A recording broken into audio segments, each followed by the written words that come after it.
Hello, I'm Darren Slack with NFA's QB Cast, your weekly prep talk podcast designed to help you set your thermostat and to prepare you to play your best on game day. Well, it's week 4 and I do hope all is progressing with your season as you hoped it would. If not, I encourage you to stay the course, keep serving, and keep coming back here each week to stay motivated to give your best effort for your team. That's what I want to highlight for this week's podcast as I encourage you to maximize effort, manage excuses. Now let's talk about maximizing your effort first, all right? Effort is a theme that echoes at the heart of every coach's speech, every day, everywhere, all over this country. It's not a new concept, and you would think it's a given that every player would be equally committed to giving their best for their team all the time, especially on game day. So why do we need to keep talking about it as if we're not doing it? Well, the fact that coaches have to weave it into every speech they give ought to be a good indicator that effort is not a given anywhere, anytime, for anyone. See, effort means a vigorous, earnest, or determined attempt. Now, what I like about that definition is the word attempt. It speaks of applying oneself completely to the task with no guaranteed outcome. It's an attempt. It's risking every part of you to the possibility of failure, but you do it anyway. It means trying without reservation, or without self-preservation. I believe great effort stems from a firm belief that it matters that you do your part in this moment right now, with all your heart, all your mind, all your strength to help the team. This is where a lot of young men lose their will in the battle for effort. To negotiate or calculate the effort you plan to give to the team and coaches is to declare that you no longer believe in them or what they're trying to do.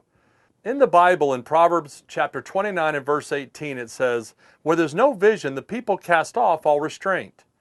You see, in the absence of a clear cause to commit to, there's no reason to discipline yourself to give maximum effort for it. It's just a nice idea. However, if you can see beyond yourself to the purpose of the team, your belief and hopefully your effort will improve. Now, to do that requires a vision and a reason that is bigger than you and bigger than the team. You need a purpose strong enough to bring that level of effort out of you. So what's that going to take? I got to be honest, I find myself losing sight of the vision at times. My beliefs get tested. I'm not always sure it's worth it to keep fighting for the team when I'm tired. I feel forgotten, I feel disrespected, or underappreciated for the effort I've given up to this point. But you know what? I found a way through. How can you take your effort to maximum in every situation, every day, on every play? Especially when you're tempted to feel like I do sometimes? I found a way. There's only one thing in all of life that can command that kind of commitment from a player's heart. There's only one justifiable motivation in a man's heart for the kind of effort that would have the label maximum.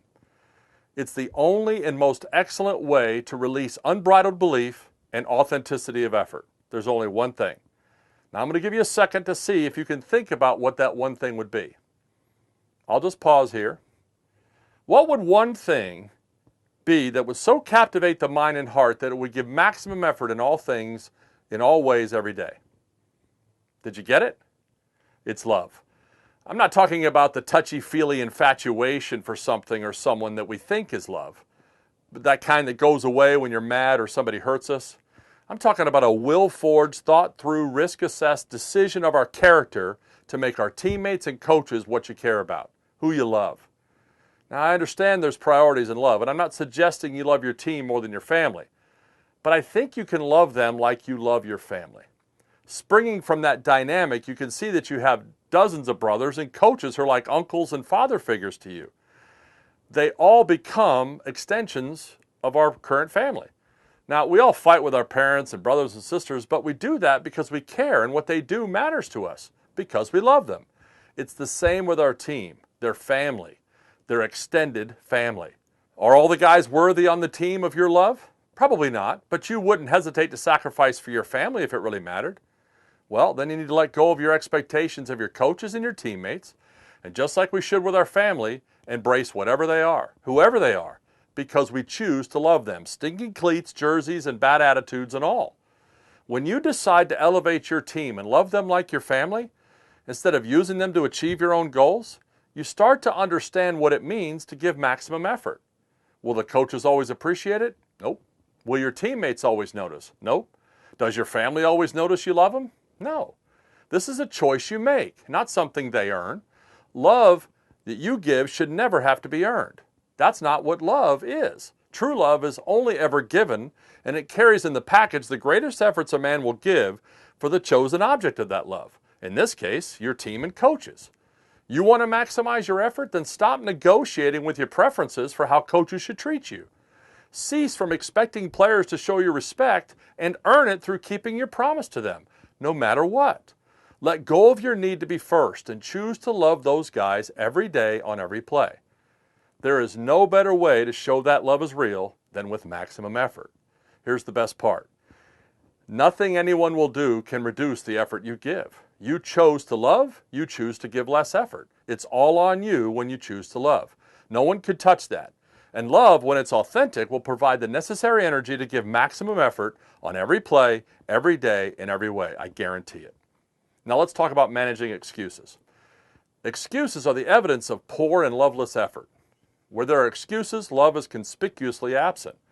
When someone is trying to explain away a failure, they're only thinking of preserving their own reputation or appearance, and they care little about the integrity of the relationship they're hurting to do it. They don't care about anyone they're hurting, they want to protect themselves. When you make excuses to a coach, you aren't loving him or the team, you are loving yourself. The moment you let your mind convince you that your mistake wasn't your fault, and you air that reasoning, you've already decided that you are who matters most. Now, does that mean there's never a good reason for a failure? No, but that discussion comes after we accept personal responsibility for the failure. Excuses are what players offer in place of taking personal responsibility. Excuses are out of order and they are dangerous to a team. You see, they're out of order because it's disrespectful to a coach when you share your reasons and declare his correction to be inaccurate. It's dangerous because you can't be trusted to accept the necessary correction to help the team. Hey, how can you be trusted to serve the team when it's under extreme pressure in a game if all you care about is excusing yourself from your part of responsibility on the team? How can a coach believe you will own your responsibility for the team when it matters if you aren't willing to accept that responsibility when he challenges you? You see the problem? Excuses sound so good to us when we say them, but they reveal the pride that poisons a team. It shows everyone that your greatest desire isn't to get better for the team. Your greatest need is to be right. Listen, everyone in every walk of life, every day, makes excuses for why they don't want to get better. I understand you feel it's only fair that you get to share your excuses. It's our human nature. But the presence of an excuse, even a really good one that comes to our minds, when being corrected, doesn't mean it's appropriate to share. When a coach corrects you, he's correcting your actions, what you actually did wrong. Now, sharing your mental state during the failure is irrelevant to him and the entire process, and it distracts from what the coach is trying to get from you. He needs another action, and he needs it done better, period. What you think about it or why you think it happened doesn't matter to anyone but you. This may feel like rejection to you because you think you're justified in not taking personal responsibility because of that great reason you've got in your head. Listen, this is immaturity, and that must be changed in you. Rejection would only be true if the coach ignored your failed action and said nothing. That's what happens to backups and guys that don't play. We get it wrong. The best thing you could ever have happen to you as a player is to have a coach who demands your best at all times. Yes, it's often uncomfortable and it stings, but good coaching seeks to reverse mistakes and make us better. Unfortunately, we take it personal and make excuses. Remember, when you put the jersey on, you agreed to submit to coaching that is reasonable and effective. Sometimes your idea of that needs to be changed. But when you make excuses, you undermine that coach's effort every step of the way. If you understand that all coaches ever want to see or hear from you is correct execution or the right call on the next play, anything else is insubordinate and selfish, and you got to let it go. You're on a team. The team is more important than you when it's playing together. You agreed to that when you joined the team. The coach cares about you as a member of the team, but he is ultimately responsible for what the team does, and your mistakes affect the team, so he needs to correct them.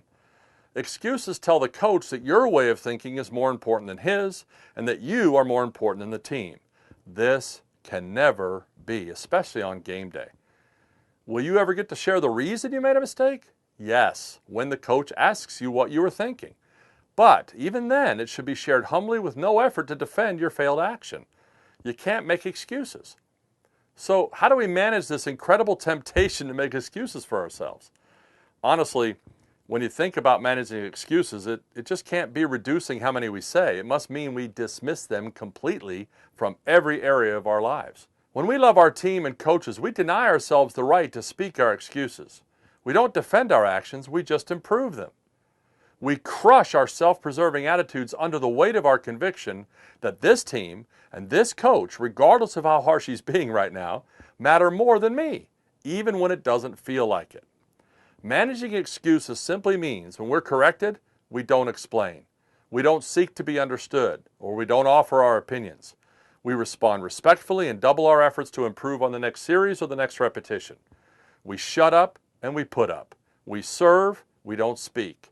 Excuses are a cancer to our character. They're pointless speech in a world where actions are all that count.